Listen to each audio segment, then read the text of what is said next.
देखो नोट्स तो ऑलरेडी दे दिया गया है आप लोगों को ना, नोट्स दे दिया गया है। अब यहां पे हम लोग एक अभी क्लास के साथ साथ इसको समाप्त कर देंगे, यानी क्लास के साथ साथ ही हमें याद करना है। मैं भी यहां पे आपके साथ लाउड बोलूंगा और कैमरे के पीछे आप जहां भी बैठे हैं आपको लाउड बोलना है, और इसका रिजल्ट अभी के अभी दिख जाएगा। अभी के अभी आपको जितनी भी चीजें हम लोग करेंगे ना ये याद हो जाएगा एक बार में, फिर दोबारा पढ़ने की जरूरत नहीं होगी। और जैसे करवा रहे हैं और जैसे भी करंट अफेयर्स आपका करवाएंगे तो क्लास के दौरान ही आपको याद हो जाएगा। बस शर्त यह है कि पहले से पीडीएफ पढ़ लेना एक बार। चलो हम लोग स्टार्ट करते हैं, और पहला ही हमारा फैक्ट है वो है गुड़मार। ये गुड़मार क्या है? एक पौधा है। ये पौधा कहां मिला? ब्रह्मयोनी पहाड़ी पे। ब्रह्मयोनी पहाड़ी से रिलेटेड दो फैक्ट्स हम लोग पढ़ेंगे। और ये ब्रह्मयोनी पहाड़ी कहां है? तो ये ब्रह्मयोनी पहाड़ी गया में है। ठीक है, ब्रह्मयोनी पहाड़ी गया के अंदर है। ये जो यहां पे गुड़मार मिला इसका साइंटिफिक नेम जिम्नेमा सिल्वेस्ट्रे है। ये जिम्नेमा सिल्वेस्ट्रे आयुर्वेदिक दवा बनाने के काम में आता है और कई सारी मेडिसिन बनाई गई है। CSIR ने ऑलरेडी एक दवा तैयार किया है जिसका नाम है BGR34। ये दवा ऑलरेडी चल रहा है, शुगर का पेशेंट हो या इस तरह के बहुत सारे डिजीज में ये काम आता है। तो ब्रह्मयोनी पहाड़ी कहां है? गया में। एक और फैक्ट आपको ब्रह्मयोनी पहाड़ी से रिलेटेड याद रखना है कि जो ब्रह्मयोनी पहाड़ी है उसमें सीड बॉल के द्वारा इस ब्रह्मयोनी पहाड़ी पे फिर से हरियाली लाने की कोशिश की जा रही है। तो ब्रह्मयोनी पहाड़ी पे सीड बॉल को फेंका जाएगा, और सीड बॉल इसलिए फेंका जाता है, सीड बॉल क्या होता है? उसमें होता यह है कि ये मिट्टी का टुकड़ा है, इसके बीच में सीड डाल दिया जाता है और इसको फेंक दिया जाता है ऊपर से।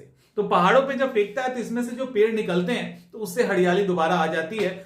जब आप गया जाओगे तो आपको पता चलेगा कि मैक्सिमम जो वहां का पहाड़ है वो न्यूड है, यानी नंगा पहाड़ है, वहां पे हरियाली बहुत कम है। तो इसके लिए तकनीक यूज की जा रही है। तो याद हो गया, ब्रह्मयोनी पहाड़ी, गुड़मार भी मिला और वहां पे सीड बॉल के थ्रू वहां दोबारा हरियाली लाने की योजना भी चलाई जा रही है। इसके बाद दूसरा फैक्ट, बिहटा एयरपोर्ट। सबसे पहले जो लोग फ्रेंडली नहीं है बिहार के उनको दिक्कत होगा कि बिहटा है कहां? तो बिहटा पटना में है। ये आपको पटना दिख रहा है, तो बिहटा में, बिहटा जो है वो पटना जिले के अंदर है। और इस बिहटा में एयरपोर्ट बन रहा है, यानी पटना का ये दूसरा एयरपोर्ट हो गया।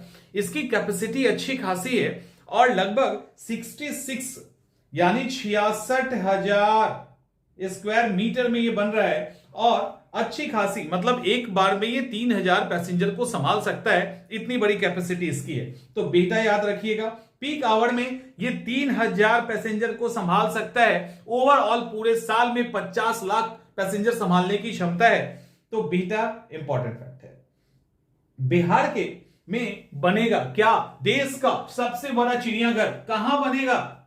देश का सबसे बड़ा चिड़ियाघर कहां बन रहा है? याद है फैक्ट? तो सबसे पहले ये याद रखिएगा, रानीगंज वृक्ष वाटिका। ये रानीगंज वृक्ष वाटिका कहां पे है?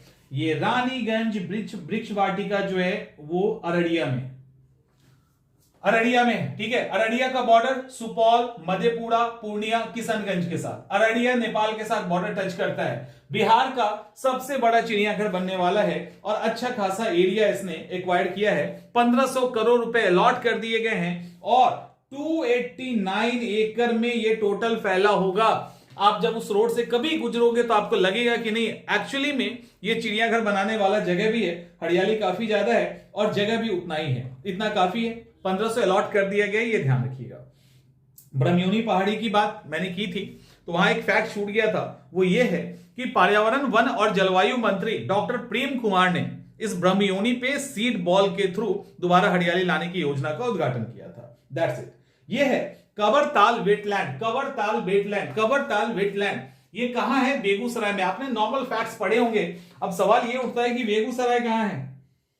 सवाल ये है कि बेगूसराय कहां है? यहां, ये है बेगूसराय। ठीक है, यहां पे है बेगूसराय।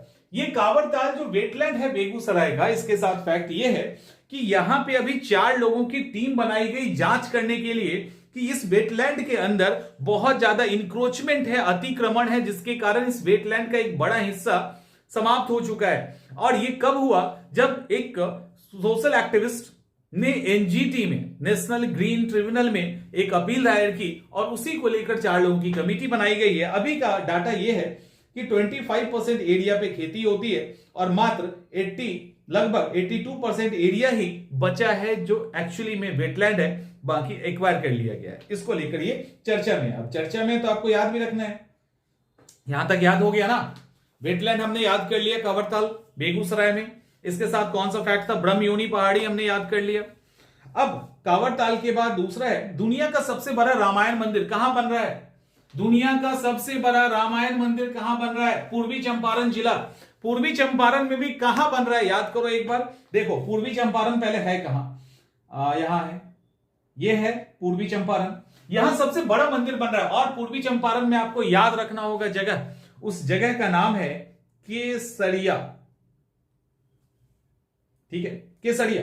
और ये केसरिया आपको एक और फैक्ट के कारण याद रखना है, ये वो केसरिया है जहां पे दुनिया का सबसे ऊंचा बुद्ध स्तूप मिला है।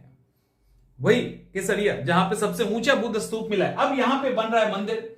जो मंदिर बन रहा है वो तो दुनिया का सबसे बड़ा रामायण मंदिर है। इस मंदिर में ऐसे करके कई सारे पीक होंगे, 13 आई थिंक 13 12 टोटल 12 पीक है। उसमें जो सबसे ऊंचा पीक का मतलब शिखर, 12 शिखरों वाला मंदिर होगा। उसके अंदर 22 अलग अलग टेंपल होंगे और उसमें सबसे ऊंचा जो पीक होगा वो 270 मीटर का होगा, 270 मीटर का होगा। और आपको पता है उसके अंदर दुनिया का सबसे बड़ा शिवलिंग भी स्थापित हो रहा है ना। तो अभी के लिए इतना ही तो ये होगा, और इसको लेकर पहले स्टेज का निर्माण हो चुका है और कंटिन्यू जो काम है वो चल रहा है। ओवरऑल जो फैक्ट है इस मंदिर को लेकर, इस मंदिर की लंबाई 1080 फीट, याद कर लीजिए, लंबाई 1080 फीट, चौड़ाई 540 फीट और ऊंचाई 80 फीट होगा। तो इस तरह से ये डाटा है, 1080, 540 और 80, ये लंबाई है, ये चौड़ाई है और ये ऊंचाई है। और कहां बन रहा है? तो पूर्वी चंपारण में। किस जगह पे? केसरिया नामक जगह पे। इसके बाद मैथिली भाषा में बहस, ये मैथिली भाषा में पहली बार बहस किया गया और परमिशन दिया गया बहस करने का, और ये बहस हुआ है दरभंगा के कोर्ट में।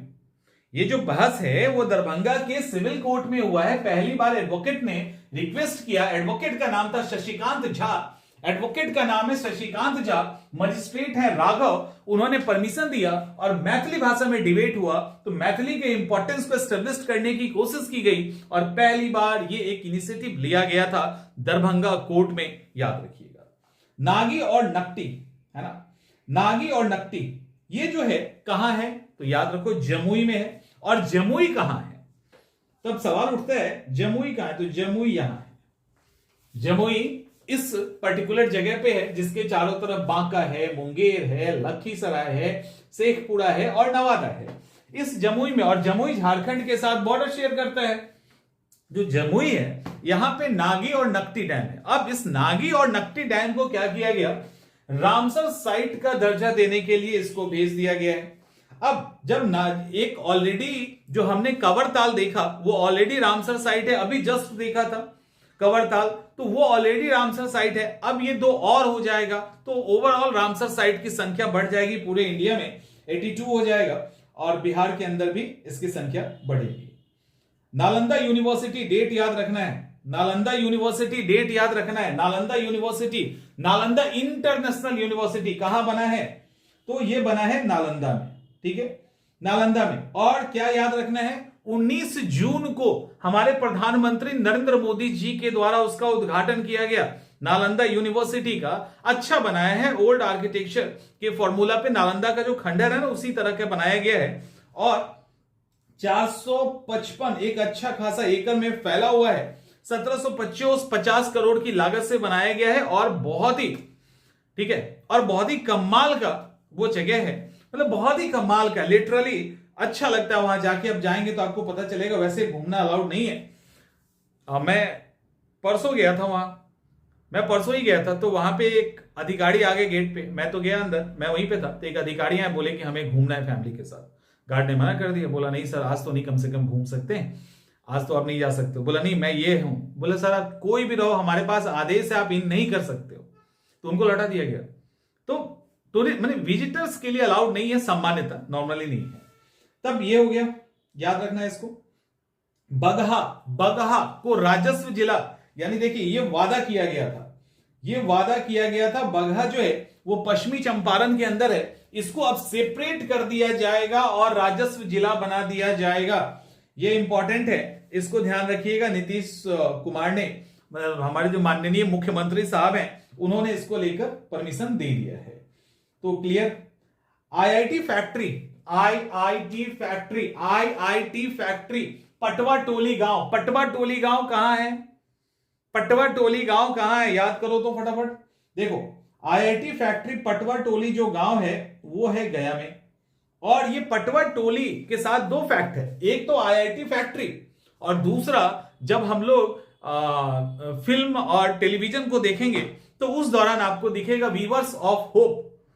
तो वीवर्स ऑफ होप जो है वो भी उस पे डॉक्यूमेंट्री बनी है, उसने अवार्ड जीता है, वो भी पटवा टोली के बुनकरों पे, उसी के वीवर्स पे वो बेस्ड स्टोरी है, डॉक्यूमेंट्री है, और वो भी गया में है। और यहां फिर से पटवा टोली में अभी दर्जनों आईआईटीएन बने हैं, इसीलिए उसको आईआईटी फैक्ट्री का दर्जा दिया गया है। और ये पटवा टोली कहां है? तो गया में है।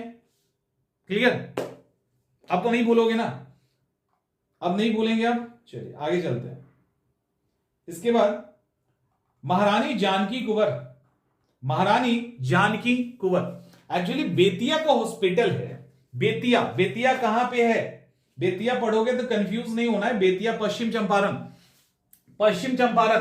तो बेतिया का जैसे यहां पीएमसीएच, एनएमसीएच और ये सब होता है ना, डीएमसीएच, उसी तरह से वहां का जीएमसीएच है। जीएमसीएच बेतिया का नाम बदल के महारानी जानकी कुंवर रखने को लेकर एक सुझाव दिया गया है और उसको एक्सेप्ट भी किया गया है। तो महारानी जानकी कुंवर बेतिया का जो जीएमसीएच है वो बाद में महारानी जानकी कुंवर के नाम से हो जाएगा।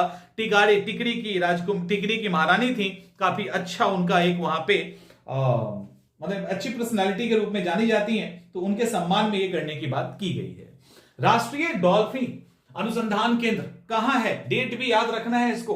राष्ट्रीय डॉल्फिन अनुसंधान केंद्र 4 मार्च को इनॉग्रेट किया गया। किसने किया है? माननीय मुख्यमंत्री नीतीश कुमार ने। और ये कहां है? तो कहीं और नहीं बल्कि पटना के अंदर ही खोला गया है, और आई थिंक कलेक्ट्रेट घाट के पास है वो डॉल्फिन अभ्यारण्य।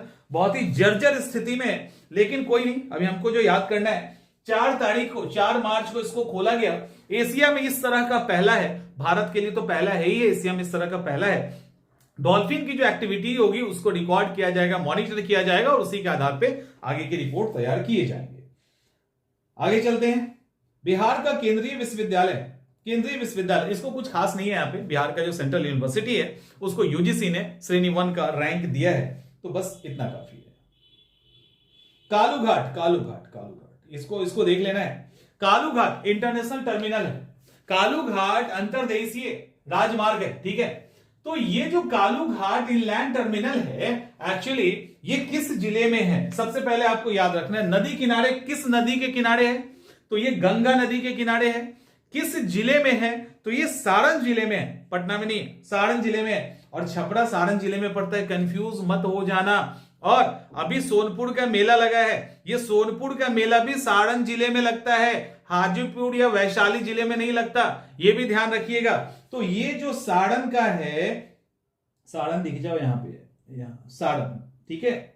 ये जो सारण है, इस सारण में कालूघाट अंतरदेशीय जलमार्ग टर्मिनल बना। सर्वानंद सोनेवाल जो अब भी मंत्री हैं, जलमार्ग और जहाजरानी मंत्री, इनके द्वारा इनॉग्रेट किया गया। इसकी कैपेसिटी 77,000 बिग कंटेनर, बड़े कंटेनर जो 77,000 तक हो सकते हैं, उसकी कैपेसिटी है स्टोर करने की। तो बहुत बड़ा बनाया गया है ओवरऑल, और लगभग इसमें 82.5 करोड़ रुपए खर्च हुए हैं, ये इंपॉर्टेंट है।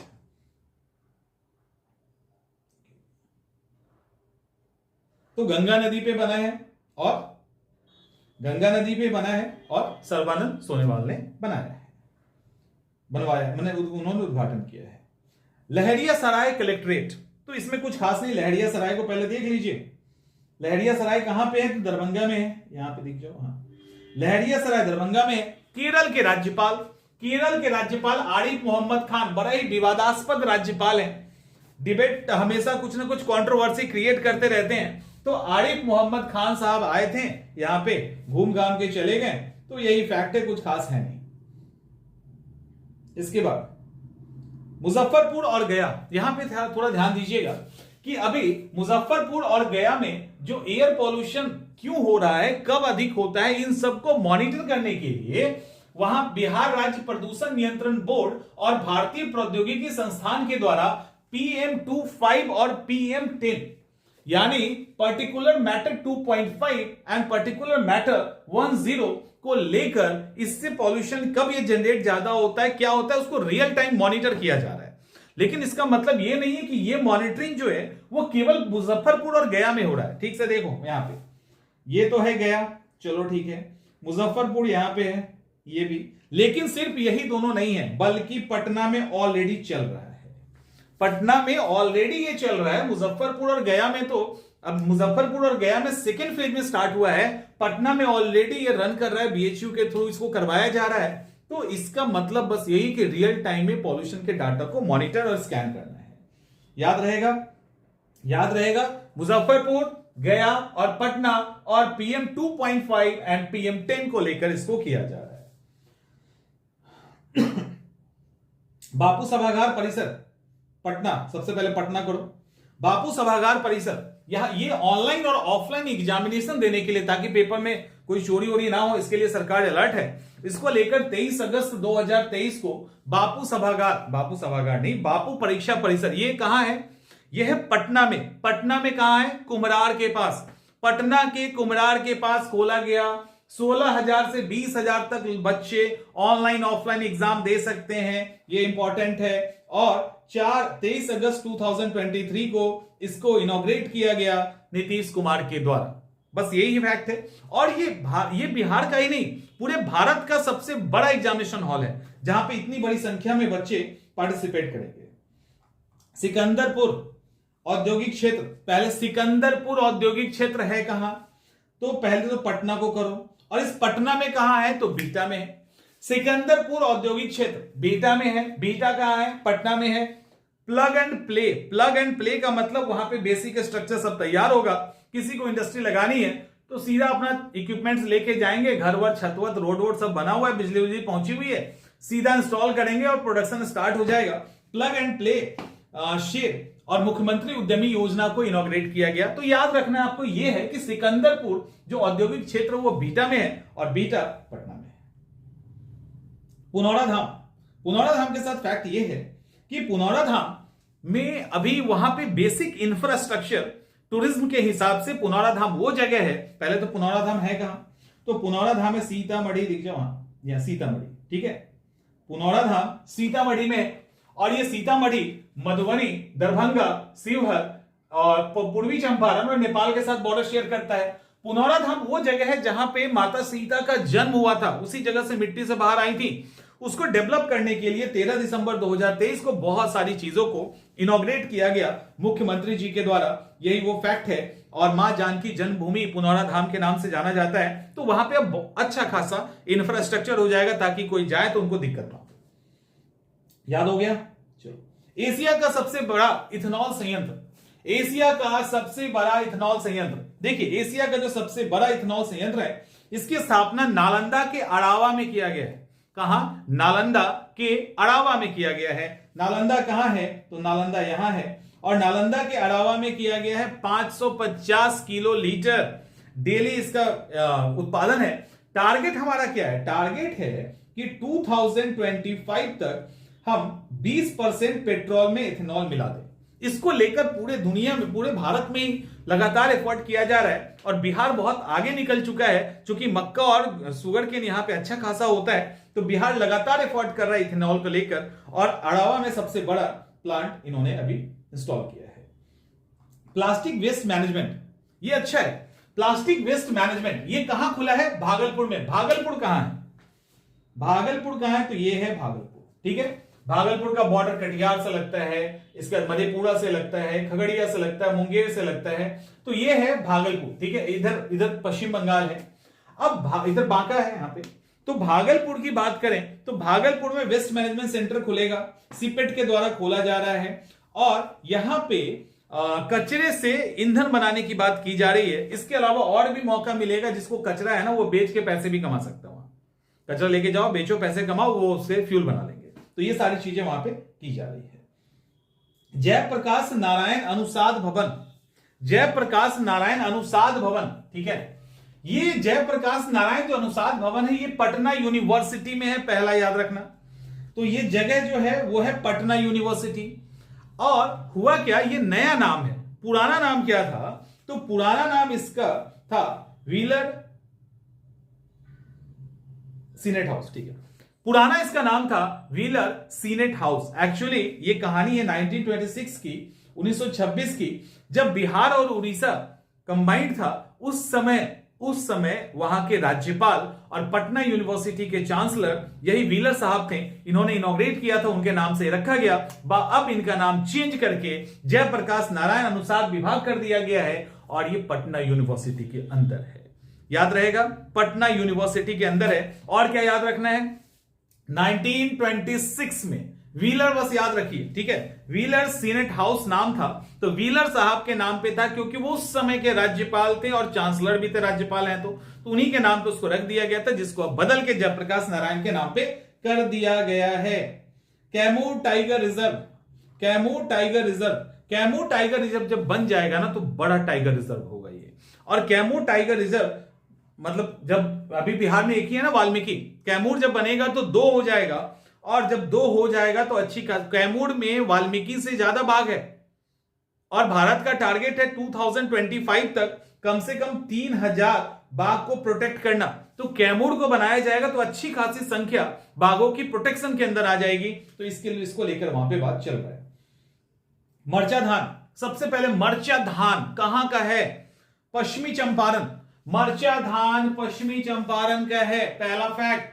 दूसरा फैक्ट, जो मरचा धान है, दूसरा फैक्ट, जो मरचा धान है, इस मरचा धान से जो चूड़ा बना उसके अंदर एक अलग खुशबू है। इसी खुशबू के कारण इस मरचा धान को जीआई टैग दिया गया। और लिटरली जब आप खाओगे, मैंने खाया है, तो वो अलग टेस्ट है।